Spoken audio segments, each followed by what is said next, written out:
হয় আজি আমি মাছবাদত যি ঘটনা হল আৰু মাছবাদত যি দৰ্শন ঘটনা হল দৰ্শনকাৰীক পুলিচে গ্ৰেপ্তাৰ কৰিছে এইটো আমি জানিছো তো আজি অসমত তেনেকা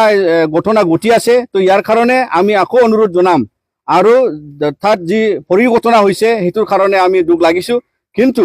ইয়াত যে অসমত এনেকা দৰ্শনৰ আৰু মাৰ্ডাৰৰ আৰু ক'ৰবা চুৰি ডাকাইত এই ঘটনাবিলাক হৈ আছে ইয়াৰ কাৰণে অসম চৰকাৰক আমি অনুৰোধ জনাইছো যে অতি সোনকালে ইয়াৰ বিষয়ে যিমানখিনি ৰেপ যিমানখিনি এনেকা মানে নাৰীৰ ওপৰত অত্যাচাৰ এইবিলাক কেছৰ কাৰণে অসম চৰকাৰে অতি সোনকালে ফাষ্ট ট্ৰেক কোৰ্টৰ দ্বাৰা শাস্তি দিব লাগে আৰু কঠোৰ শাস্তি দিব লাগে যাতে ৰেপিষ্ট বিলাকে আৰু একিউজ পাৰ্চন বিলাকে হাৰি নাযায় আৰু অনাগত দিনত যাতে অসমত এনেকা এটা শিক্ষা যে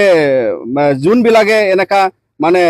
লিপ্ত থাকে তেওঁসকলক মানে যাতে কৰেক্ট কৰাৰ কাৰণে আৰু বিভিন্ন যেনেকা ক্ৰাইমৰ পৰা দূৰত থকাৰ কাৰণে এটা মেছেজ যাওক অসমবাসীলৈ তো ইয়াৰ কাৰণে আজিৰ যি মাছবাৰৰ ঘটনা নিখিল বড়ো ছাত্ৰ সন্থা ইয়াৰ কাৰণেও আমি দুখিত ইয়াৰ কাৰণে আজি বিভিন্ন প্ৰতিবাদ হৈছে তাতে আৰু যি পৰিঘটনা হৈছে সেইটো হ'ব নালাগিছিল কিন্তু আজি আমি নিখিল বড়ো ছাত্ৰ সন্থা হয় আমাৰ ডেমক্ৰেটিক ৱে আৰু ডেমক্ৰেটিক ৰাইটছ আমি এক্সাৰচাইজ কৰি আমি আমাৰ প্ৰদৰ্শন কৰিম আৰু আজি আমি ইয়াত কোকৰাঝাৰ জিলাৰ পৰা আমি সেইটোৱে দাবী জনাওঁ যে মাছবাৰত ভিক্টিমৰ কাৰণেও অতি সোনকালে জাষ্টিচ দিব লাগিব আৰু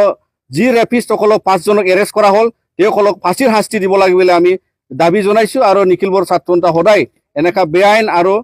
সমাজ বিৰোধী কাৰ্যকলাপৰ আমি বিৰোধিতা কৰি যাম।